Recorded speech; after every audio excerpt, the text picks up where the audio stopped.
I have a foam dart musket, and it's in 90s, just totally rad colors. All right, so before we get started, I want to thank Frontline Foam for not only sending this out, but printing it in these custom colors. I think it came out fantastically. This 90s neon green, electric purple, and safety orange, very important, definitely works really well together. So, like I said at the beginning of the video, this is a flintlock foam dart musket that fires rival rounds.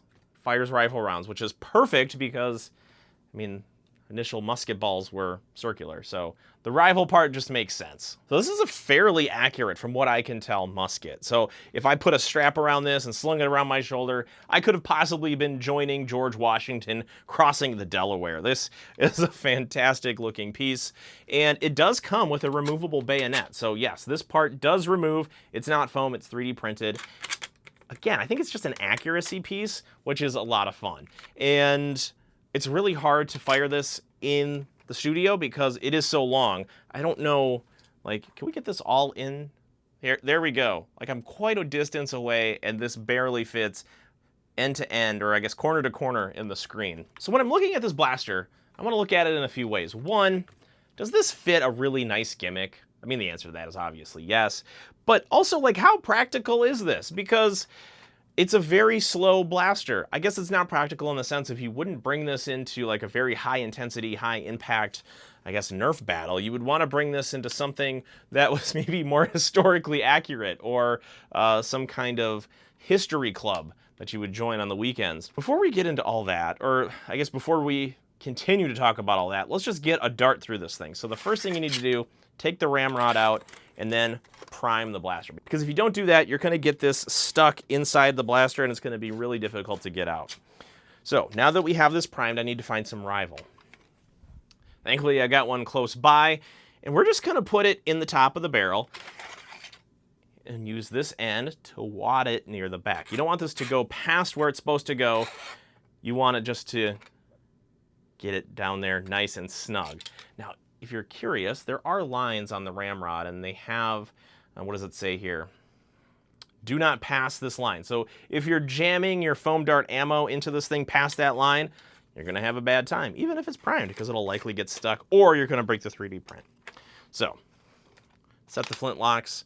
This is just a cosmetic piece. It operates independently of all of the catch mechanisms, and gosh, am I gonna have room for all this? Yeah, just barely. Gonna go 1, 2, 3. There it goes. That is phenomenal. That is phenomenal. The performance ain't bad. Again, I'm not gonna like put this up against any sort of pro level blasters.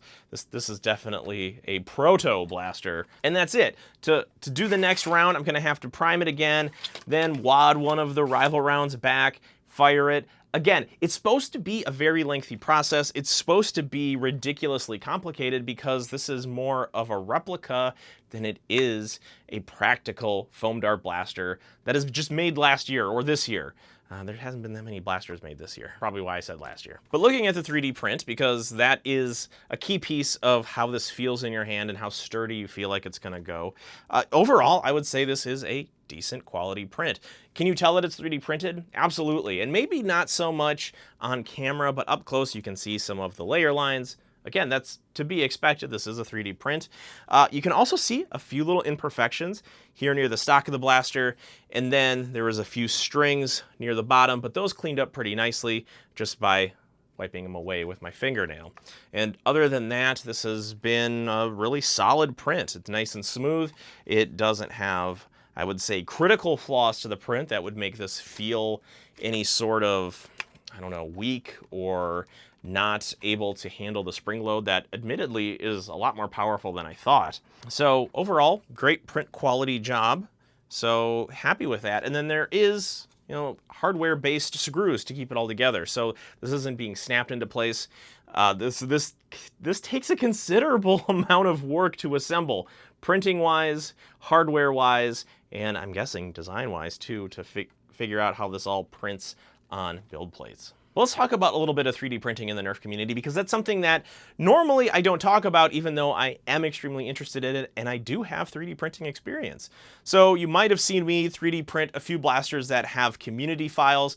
This, to my knowledge, isn't a community blaster. This is one that you have to work with a specialty shop to print. The piece that Frontline Foam did is you choose a primary color, a secondary color, and a tertiary color to then configure your blaster that will then get shipped out to you. So if you don't have experience with 3D printing blasters, it's going to take a little more input from you depending on the shop that you use for these things, because some might have stock of certain colors or configurations, while others might let you be a little more customized with it. It really all depends on the shop you're going for.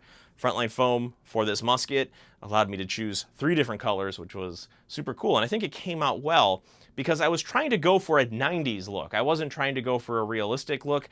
I thought that the juxtaposition of 90s Nerf colors on a very historically, again, seemingly accurate blaster would be kind of funny and gimmicky, and it turned out exactly like I thought. Beautiful in that regard. But let's get back to this blaster. So to set the flintlocks, you just push them back. And to activate these, again, it's not dependent on the prime of the blaster. It's just a trigger press, and it has a pseudo-accurate or exactly accurate, I don't know. It works as you would expect it to, where the flint hits the striker plate, and then it would then go into the blaster and, you know, fire the rifle round. That's not how this works, though, because it's all based on, try not to knock over my G.I. Joes, a lengthy barrel that you prime with this ramrod on one end, and then you stuff the rifle round on the other end. There is the hop-up tab, as you notice here, too, for Rival. So this is going to give it a little spin on the ball, so that it's going to fly straighter or float up a little bit. That's just kind of how these things work. It's a great inclusion if you're using Rival at all, so to see a hop-up tab on this, definitely a welcome sight. And like I mentioned, the build quality of this feels extremely sturdy. These pieces right here that go along the barrel of this musket, these would probably be the weakest parts, but since they are screwed down into this and it's a tight, snug fit, there's no loose pieces here, it all feels like it's part of a larger unit. And again here, there is a considerable amount of plastic. It doesn't feel weak. I can grab it. It's not going to crunch in my hands at all. I feel like this is a fairly sturdy blaster. It is 3D printed after all, so if you do get a 3D printed blaster, this musket or otherwise, you're gonna have to want to keep in mind its mortal enemy, heat. Believe it or not, it's heat, because it has to extrude plastic to get into this shape, so if it heats up again, it starts to melt and slump. So if you have a blaster like this, just be careful if you live in a warm or scorchingly hot climate that this will not survive unair conditioned car ride. But I'm curious at this point in the video to know, have you used a 3D printed blaster before, or do you prefer to get blasters at stores that are all injection molded? I'm curious to hear your thoughts, because from my perspective, we've had a long time with 3D printed blasters inside the foam dart community, but that might not be everybody's experience, so curious to hear yours. And one thing I'm really curious about is if I use an ultra dart in this thing, because, I mean, they're different diameters, that's for sure. But can I still use a ultra dart in this thing without it getting stuck? We're gonna find out right now on camera. I have not tested this beforehand. I'm gonna need this maybe. So we're just gonna drop it in. All right, goes all the way to the back. I don't think I need the ramrod, so now I'm trying not to, again, hit my G.I. Joes. 1, 2, 3. It just fell at the end of the barrel. There was no friction in there to allow the air pressure to build. So that didn't work. I'm curious. Mega darts, though. Let's just keep trying this thing. I'm just coming up with crazy ideas to see exactly what kind of ammunition this blaster can take with little to no modification. Mega dart might be the trick. Here we go. Mega dart, drop it in. Oh, wait a second. Hang on. That might actually work a little bit. Don't want to shove it back too far. Again, I don't want to get it stuck where it's not supposed to. 3, 2, 1. Hey, the Mega Dart did work. Lobbed out of the barrel. This is not what it's intended for. It is intended for Rival. But hey, if you only have Rival, or no, I guess if you only have Mega Darts on the field though, for some reason, you got an option to lob something, which is probably slightly more accurate with a musket. I'm gonna take this off though. Maybe this is gonna give me a little more space here in the studio. And you can see just how this looks without it, because it's not a needed piece. It's just an extra attachment, which, hey, in the foam dart space, we all love attachments. It's not an N-Strike barrel lug attachment. but it's an attachment point nonetheless. So what do I like about this blaster? One, that it's customized, that you can customize the colors and that it looks fantastic. Now, I'm guessing there are going to be some combinations that don't look all the best together. I think the juxtaposition of 90s colors with an historically accurate musket work extremely well in my eyes.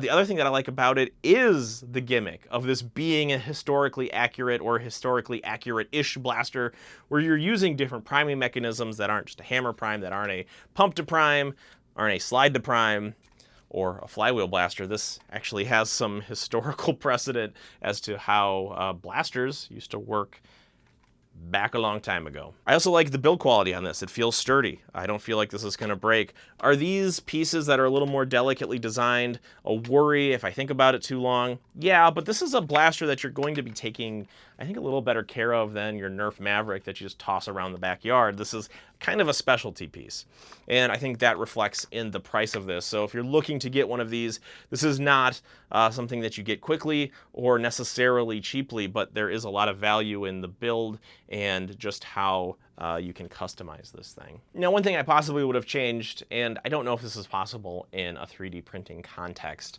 but when it comes to the bayonet, this is hard, either PLA or ABS plastic.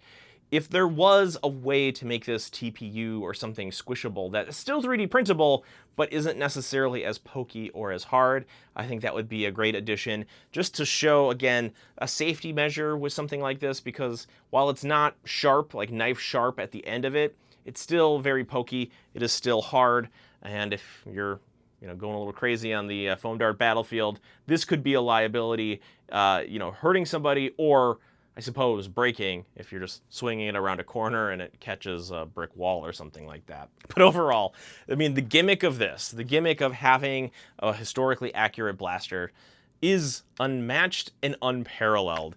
You do not get a feeling like this on anything that you could buy in the store. Something like this could only be 3D printed from the community, and I'm super thankful to Frontline Foam for sending me not only this blaster, but allowing me to customize it in a way that matches the overall 90s vibe of foam dart blasters and where we all started from. And if you've gotten to this point of the video and you're like, where do I get one of these? Well, you can look in the description below. But if you're also wondering, where do more videos like this come from? Well, it comes from hitting that subscribe button and staying tuned to the Ri-Fi channel, because we're going to have a lot more videos like this, as well as talking about action figures, collectibles, pop culture, all that kind of cool stuff. It's all right here. So that's all I know about this musket blaster from Frontline Foam. Thank you so much for watching. We'll see you next time.